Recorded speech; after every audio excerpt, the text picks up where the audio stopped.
We so often allow ourselves to be overwhelmed by the present moment, even though there's nothing that is unbearable about this present moment. Marcus Aurelius tells himself to ask himself, what is so unbearable? You will be embarrassed by your answers. And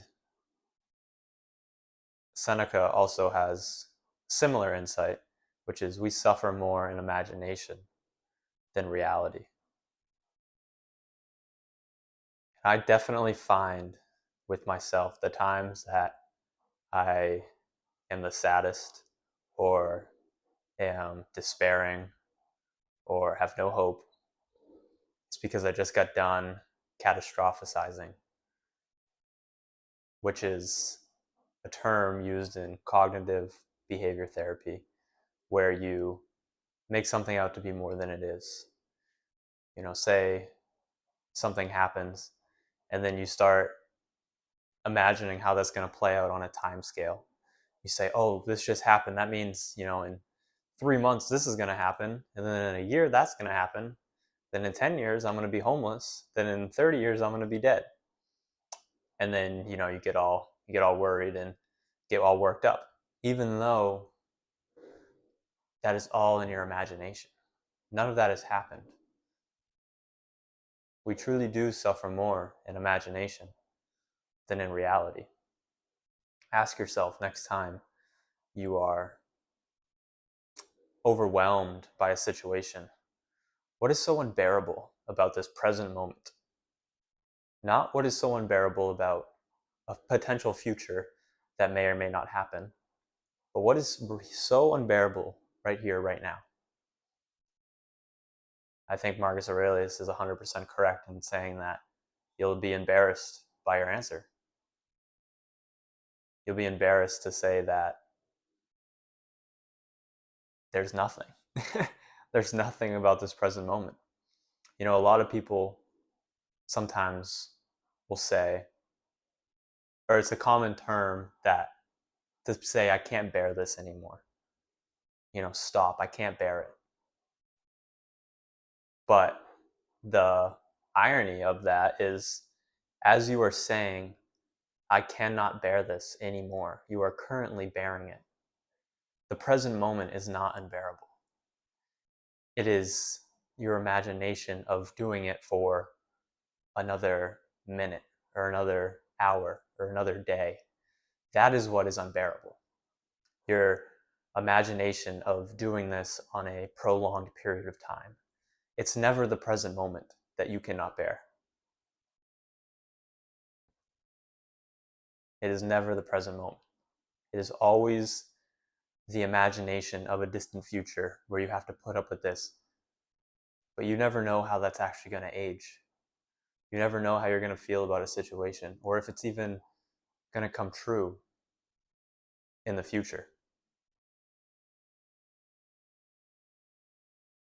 Just focus on the here and the now.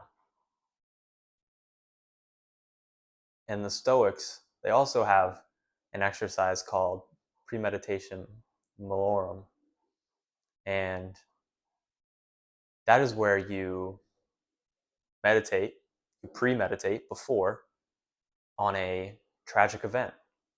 So you imagine, loved ones dying. You imagine losing your job, or you imagine losing material possessions, or you imagine losing limbs, fill in the blank.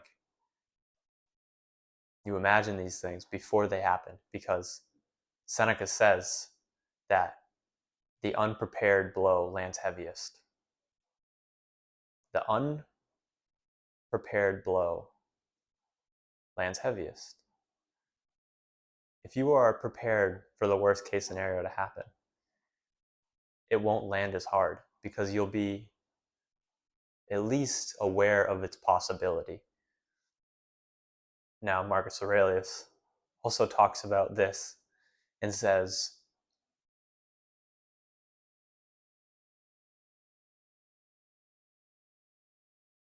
he reminds himself what Epictetus says to remind yourself of your child's mortality as you tuck them into bed at night.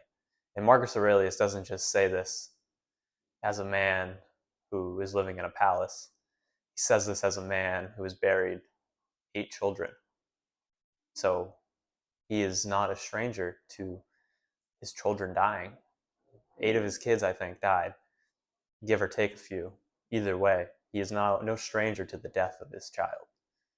So he reminds himself, and this isn't a dark thing, it's, in my opinion, something to help him, if it does happen, not be so caught off guard by it, and also enjoy the moment that much more, because he realizes that this may be the last moment, or this may be the one of the last moments he has to, tuck his child in. And Marcus Aurelius says, after he says that, people act like you're tempting fate when you imagine the worst case scenarios happening. And I think they still do nowadays, same as 2,000 years ago. You tell someone you're expecting the worst, and they say,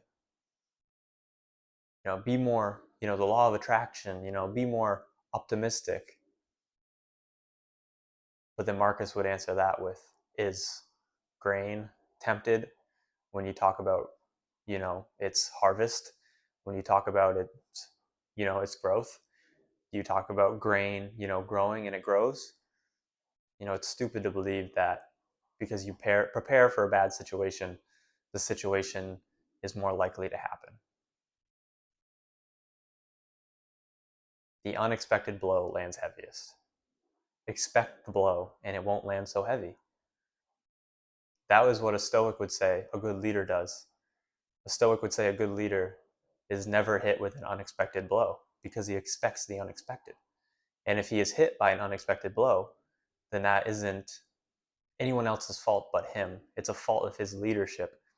And that's why you need to have extreme ownership in life. Because if something happens to you and you didn't foresee it, I didn't think that would happen, I didn't think about that, that's on you.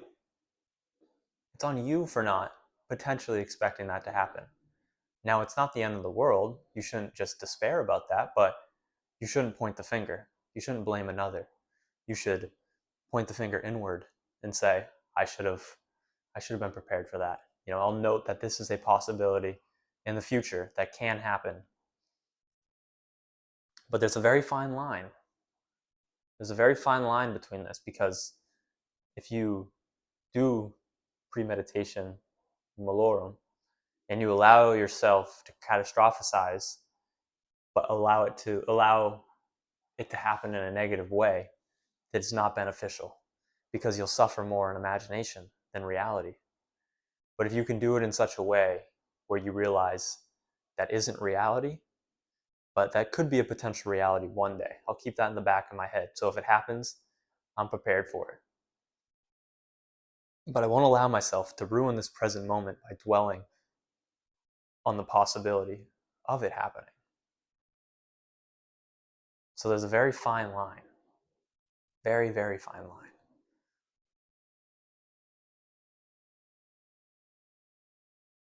I often find the only times, like I said, I ever get distraught is when I'm imagining a future that has little possibility to happen. But I realized I've adopted premeditation malorum, but I've allowed it to affect me in the present moment, which is not the practice the Stoics want, and it's not the right practice to do.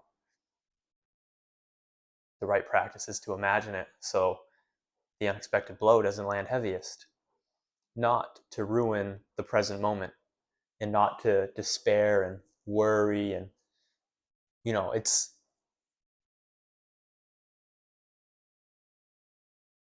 I think it's very clear to me now that when we feel uncomfortable, at least when I feel uncomfortable, that's when I reach for distractions. That's when I go towards vices. When I feel uncomfortable, when I want relief from something, the present moment I'm acting like is so unbearable. So I reach for an external thing to cure my present moment because I'm uncomfortable. But that is not the way about it. The way about it is to realize that there is nothing in this present moment that is unbearable. It is only your mind that is making it so. And occasionally there is things that are unbearable. But the Stoic would remind you that if it is unbearable, it comes with its own end. If it's unbearable, then your death follows shortly. You won't have to bear it for long. So it's either bearable and you should bear it, or it is truly unbearable and it will end soon, because if it's truly unbearable, you will die. Now I know that might sound, grim, but it is the truth. And I think we really do need to stop allowing ourselves to be, or at least I need to really stop allowing myself to be so distraught by things that are bearable. If you can bear it, then bear it.